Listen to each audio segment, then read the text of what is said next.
ایک صحابی اپنی موت کے وقت بہت تڑپ رہے تھے، ان کی روح نہیں نکل پا رہی تھی۔ وہ صحابی تھے، پیارے نبی حضور صلی اللہ علیہ وسلم پر ایمان لائے اور جہاد میں بھی شریک ہوئے۔ اسلام کے لیے ان کی بے انتہا قربانیاں تھیں، لیکن جب موت کا وقت قریب آیا تب ایسی تڑپ کہ اس تڑپ کو دیکھ کر صحابہ بھی تڑپ گئے اور سارا واقعہ حضور صلی اللہ علیہ وسلم کو سنایا گیا۔ پیارے نبی حضور صلی اللہ علیہ وسلم نے سوال کیا، کیا ان کے والدین زندہ ہیں؟ آپ کو بتایا گیا کہ جی ہاں، ماں زندہ ہیں۔ ماں کو بلایا گیا۔ حضور صلی اللہ علیہ وسلم نے ان کی ماں سے پوچھا، بتاؤ تمہارے بیٹے کا تمہارے ساتھ کیسا سلوک رہتا تھا؟ ماں نے یہ نہیں کہا کہ یہ میرے حقوق ادا نہیں کرتے تھے، خرچہ پانی نہیں دیتے تھے۔ ماں نے یہ بھی نہیں کہا کہ یہ مجھے مارتے پیٹتے تھا یا مجھے گھر سے نکال دیا تھا۔ ماں نے صرف اتنی بات کہی کہ جب سے ان کی شادی ہوئی تھی بیوی کو مجھ پر ترجیح دیتے تھے، میں نے ان کی پیدائش کی تکلیفیں اٹھائیں، پالا پوسا، لیکن جب بیوی آ گئی تو ساری توجہ اس کی طرف ہو گئی اور مجھے نظر انداز کرنے لگے۔ پیارے نبی نے حکم دیا کہ تم اسے معاف کر دو۔ ماں نے کہا، میں معاف نہیں کروں گی۔ اس بات پر پیارے نبی حضور صلی اللہ علیہ وسلم نے فرمایا، تو کچھ لکڑیاں لاؤ اور انہیں جلا کر اس آگ میں اپنے بیٹے کو ڈال دو۔ ماں کی ممتا جوش میں آئی۔ ماں گھبرا گئی کہ نہیں نہیں، میں ایسا کیسے کر سکتی ہوں، میں اپنے بیٹے کو آگ میں کیسے ڈال سکتی ہوں؟ پیارے نبی نے فرمایا کہ جب تم اپنے بیٹے کے لیے دنیا کی آگ برداشت نہیں کر پا رہی تو جہنم کی آگ کیسے برداشت کرو گی؟ ماں نے فوراً معاف کر دیا۔ ادھر صحابی کی روح نکل گئی۔ وہ صحابی تھے، اللہ نے انہیں پاک صاف کرنے کے لیے، آخرت کے عذاب سے بچانے کے لیے دنیا میں ہی تکلیف دے دی تاکہ ان کی ماں انہیں معاف کر دے۔ آج ہر کسی کی زبان سے یہ بات سن لیجئے کہ جنت ماں کے قدموں سے کھسک کر بیوی کے قدموں کے نیچے آ گئی ہے۔ کوئی چاہے تو اس ٹاپک پر ریسرچ کر لے۔ 99.9% شادی شدہ لڑکوں کی ماؤں کے سینے میں وہی درد چھپا ہوا پائیں گے جو ان صحابیہ کا درد تھا جن کے بیٹے کی روح نہیں نکل پا رہی تھی۔ اللہ پسند فرماتا ہے صلح کروانے والوں کو، تو چلیں آج ہم سب کچھ صلح کرنے اور کروانے کی کوشش کرتے ہیں۔ سب سے پہلے ان عورتوں سے بات کرتے ہیں جو کسی لڑکی کی ساس بن چکی ہیں۔ اس میں کوئی شک نہیں کہ آپ نے اپنے بیٹے کی پیدائش سے لے کر شادی تک خوب تکلیفیں اٹھائیں، خوب خدمت کی، خوب ناز اٹھائے، اور شادی ہوتے ہی آپ کے بیٹے کو اپنی بیوی کے علاوہ کسی اور کے ہاتھ کا کھانا تک پسند نہیں آتا۔ اگر آپ اپنی پسند کی بہو لائی تھی تب تو پھر بھی سمجھوتے کی گنجائش زیادہ ہے، لیکن اگر آپ کو بہو پسند کرنے کا حق نہیں دیا گیا تھا تب تو حالات اور بھی زیادہ تکلیف دہ ہو جاتے ہیں۔ یقیناً آپ کے تصور میں بہو کا جو روپ تھا وہ بہترین تھا، یا آپ نے اپنے بیٹے کے لیے جو لڑکی پسند کر کے رکھی تھی، آپ کا بیٹا آپ کے لیے ویسی بہو نہیں لایا۔ اب ہم آخرت کو پیش نظر رکھ کر دیکھتے ہیں۔ اگر آپ کے بیٹے کا نکاح ہو چکا ہے تو اس بات کو قبول کر لیجئے کہ یہ سلیکشن اللہ کا ہے۔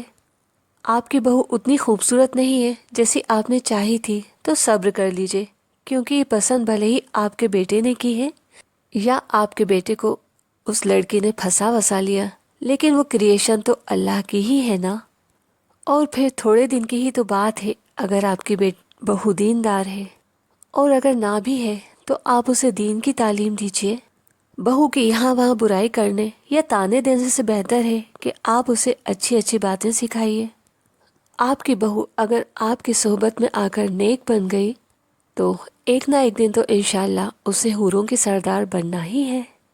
جس دن آپ اپنا تھوڑا سا نظریہ بدل لیں گی انشاءاللہ حالات بہت کچھ بدل جائیں گے۔ چلیں اب تھوڑی سی بات بہوؤں سے کرتے ہیں۔ آپ نے تو بہت بڑی قربانی دی ہے، صرف ایک بندے کے لیے، ایک سنت ادا کرنے کے لیے آپ نے اپنے ماں باپ، بھائی بہن سب سے جدائی برداشت کر لی۔ آپ نے تو اپنا وہ گھر بھی چھوڑ دیا جس میں آپ کا بچپن گزرا تھا، پھر اسی گھر میں آپ بڑی ہوئی تھی۔ نکاح تو 24 گھنٹے کی سنت ہے، اس عظیم سنت کو اگر آپ پورے اخلاص کے ساتھ ادا کریں گی یا پورے اخلاص کے ساتھ ادا کرنے کی کوشش ہی کر لیں گی تو جنت میں جس دروازے سے چاہیں گی انٹری مل جائے گی۔ یہ بات ہر بہو کو ہمیشہ ذہن میں رکھنا چاہیے کہ بچپن سے شادی تک ہر انسان کی زندگی میں کئی طرح کے حالات آتے ہیں، کبھی دھوپ، کبھی چھاؤں، کبھی خوشیاں، کبھی پریشانیاں۔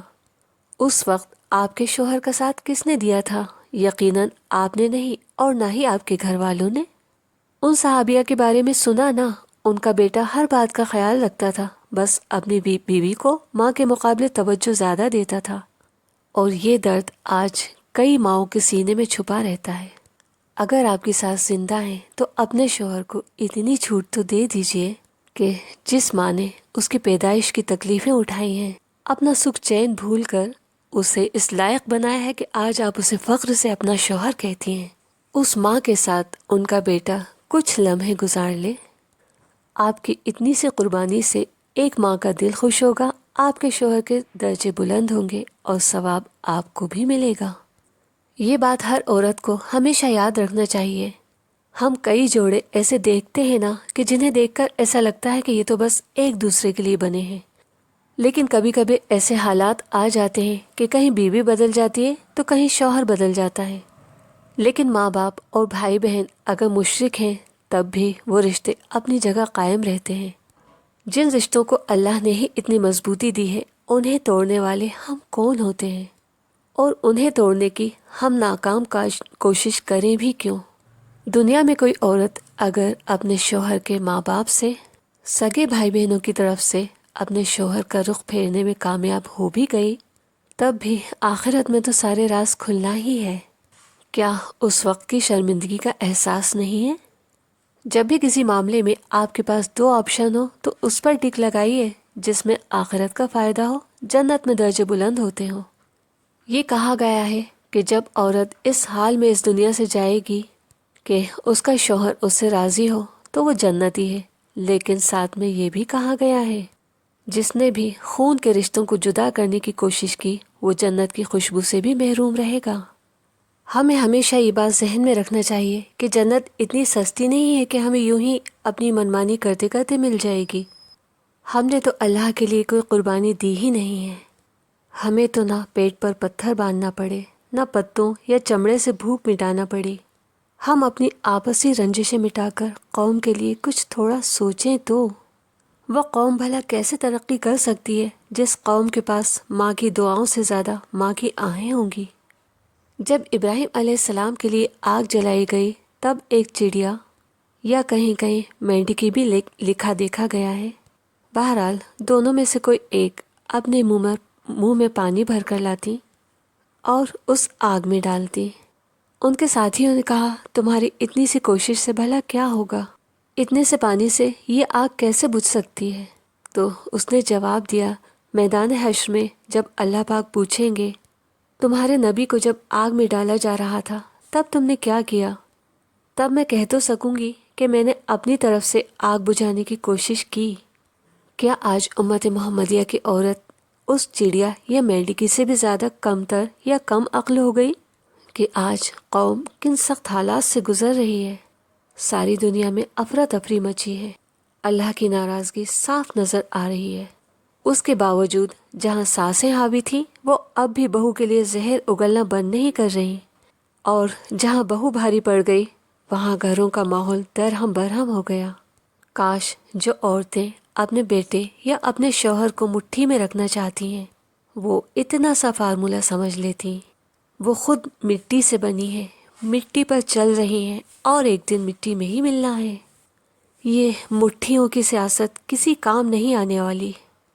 سوچنے میں ایسا لگتا ہے کہ ایک ہماری کوشش سے کیا ہو جائے گا؟ پہلے باقی لوگ سدھر جائیں تب ہم اپنے بارے میں سوچیں گے۔ لیکن یہ بھی تو سچ ہے نا کہ ایک ایک ضرب لگنے سے پہاڑ بھی ریت کے ذروں میں تبدیل ہو جاتے ہیں۔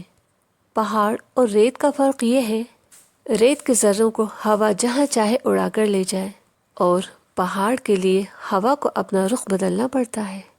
تو سارے گلے شکوے مٹا کر ایک ہو جائیے، اپنے گھروں کا ماحول سدھاریے، آخرت کی فکر کیجیے۔ گھروں کے ماحول کا سیدھا سیدھا اثر سماج پر پڑتا ہے۔ یاد رکھیے، توڑنے میں ہمیشہ ہار ہوتی ہے اور جوڑنے میں جیت۔